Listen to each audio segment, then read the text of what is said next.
Hello, everyone, and welcome back to the last segment here on today's edition of the GSMC Fantasy Sports Podcast, brought to you, as always, by the GSMC Sports Network, and it's a good one. My favorites to present to you each and every week. My Don't Be Surprised If segment, where I present to you some bold fantasy takes that I believe can be viable plays for this week. So without further ado, let's jump right into it. A couple of these might, be subject to change throughout the week. I might feel a bit worse about them come game day, but I feel like a couple of them can hit. Others might just as well be long shots, but that's why we do this segment.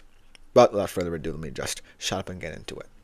Starting off with Najee Harris, continuing his fantasy hot streak. I believe he's on 4 straight 100-plus yard games, and that just goes to show how this offense opens up, even with Russell Wilson at the quarterback position, because the fears of what would happen with the Pittsburgh Steelers if and when Russell Wilson started at the QB position was how the run game would be viewed going forward. I feel like, Justin Fields brought a little bit more versatility, excitement, invigoration to the run game, whereas Russell Wilson is more going to be of someone who could open up the passing game a little bit down the field. But he's proven that you can still maintain a solid run game, plus add in his effectiveness in the passing game, especially in play action. That's why Najee Harris is someone who's been so highly regarded over the past couple of weeks as a valuable fantasy asset.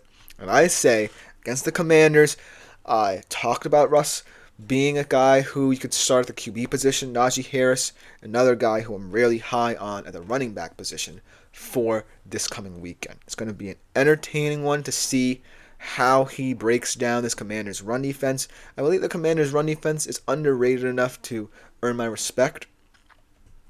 But, Najee Harris is going to bring the physicality. He's going to bring the aggressiveness. And the Steelers will just look primed and ready to go. I feel like they could play a 17-game schedule right now with Russell Wilson at quarterback and not get tired and not, feel like they have to really push to succeed. They did take their foot off the gas a little bit against the Giants there at the end of that game. But I still believe that Najee Harris is going to be a special fantasy player in these next couple of weeks. Then the next one that I want to talk about. This one could hit, but as we saw yesterday against Baltimore, most likely will not. But let's talk about the Broncos defense for a little bit, because they got a little bit shell-shocked against Baltimore. And they were going up against a very good Baltimore Ravens offense that could use the speed of Lamar Jackson, the intelligence of him and Derrick Henry together to just go to town on a Broncos defense that up to that point hadn't really faced an opponent like that, but still was very impressive on the defensive side of the football. This prediction kind of predicates itself on, this actually being a very much defensive game, Broncos-Chiefs. But I feel like, the reason why I'm a little bit skeptical about this one over some others is because, how much do I want to place stock in this Broncos defense that is still very young, mind you, continuing to try and be as effective as possible in this very congested AFC playoff picture. Because they are still 5-4. They can kind of control their own destiny if, they continue to play well and take care of business against teams they should take care of business against. But they were exposed, better or worse, against Baltimore. And I can't ignore that factor. The Chiefs, yes, aren't as potent offensively as Baltimore, but still, can grind you into submission with their style of play. That's why I feel like this one, I'm still kind of holding out hope for, because it's looking less and less like a hit day after day. But I did say there would be in a loss, the Chiefs. So I'm not going to go so far as to say the Broncos defense will dominate and it will result in a win. I think that they will lose this game, but the first part is going to have to be highly dependent on whether or not this team can prove that they can come back from something like this, can come back from a debacle against an opponent as physical as the Ravens and go up against an unbeaten team in the Chiefs, who have been beating them up in the AFC West for the past 5 years or so. So that's the big question. Can the Broncos wipe the slate clean and just get down to business and try and contain the Chiefs in this one coming up? And then the next one. And this one is going to come back to bite me in the face. But I still have a glimmer of hope just because of how the Cowboys' offense has changed due to Dak's injury. I did say the Cowboys would upset the Eagles behind the play of Tolbert and Ferguson. The reason why I still feel like there's a small percentage chance that one of these things can happen, maybe not the upset anymore, is because Dak Prescott, I feel like, was tracking this team down. You might be surprised to hear that, but I feel it's the truth. The reality was, Dak Prescott was so consumed with him and CeeDee Lamb being the stars just because of the money tied to them, because of the storyline surrounding why they wanted to stay in Dallas. It was pushing this narrative that him and CeeDee had to be stars, and it showed in their play. And this injury, I hope that he has a speedy recovery from, but could prove that maybe Dak was a bit of part of the problem.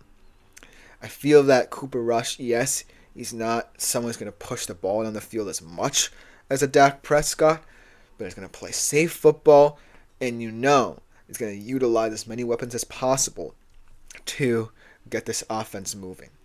And against the Eagles, I don't necessarily think the Eagles should be concerned about being an upset watch now, but I think I'm going to see, and you're going to see some things that we haven't seen before. Guys like Tolbert and Ferguson coming into their own.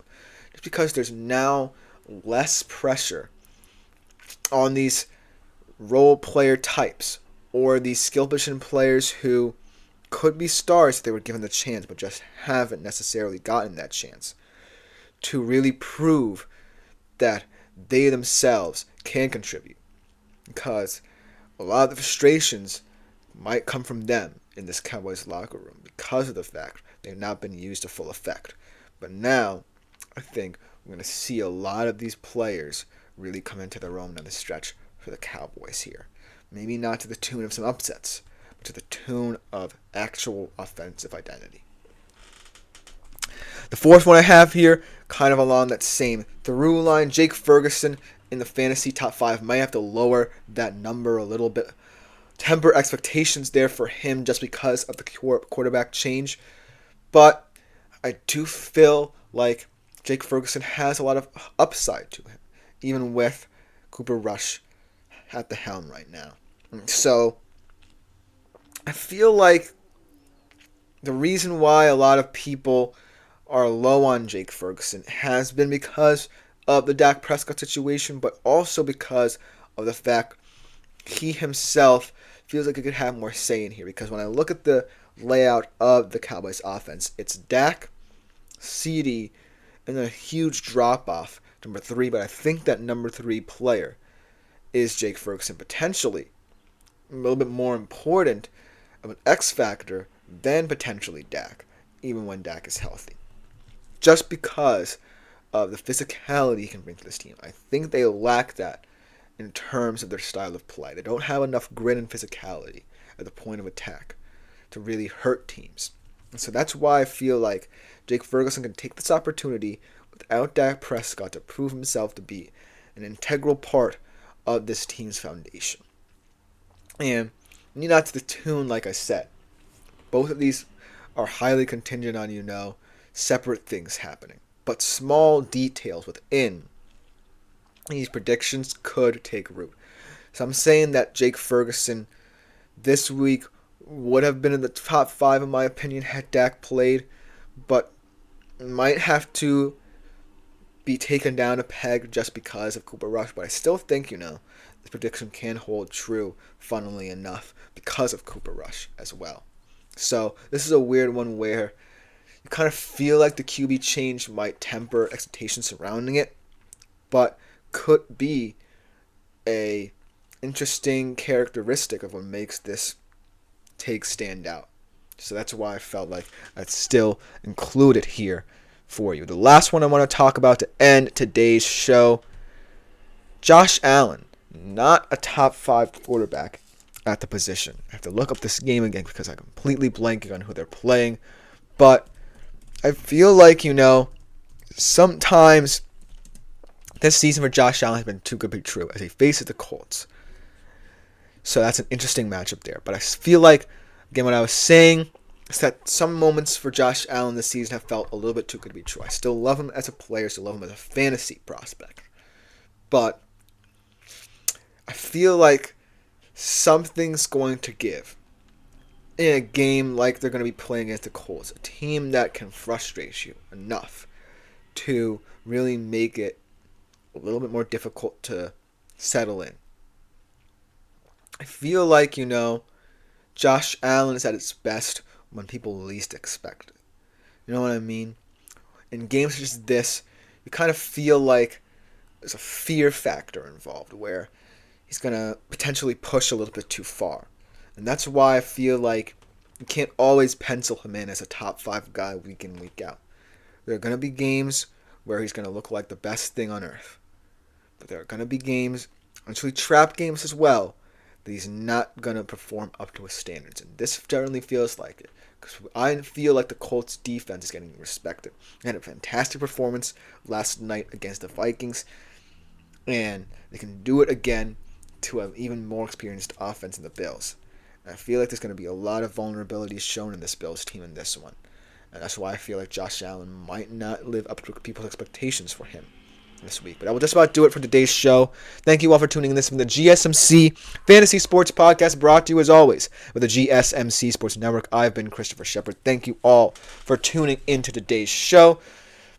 If you want more content as this, such as exclusive short content as well, consider liking, following, and subscribing to this show and the network. Also, if you want to interact with shows more directly, please consider making yourselves available to the Super Chat, Super Things, and Super Stickers features here on YouTube as well. You can do one of two things. Click the Super Chat button, leave a tip or donation, or just leave a question, comment, or concern about the show. Other than that, we'll actually be back on Wednesday. I'm going to skip tomorrow's show.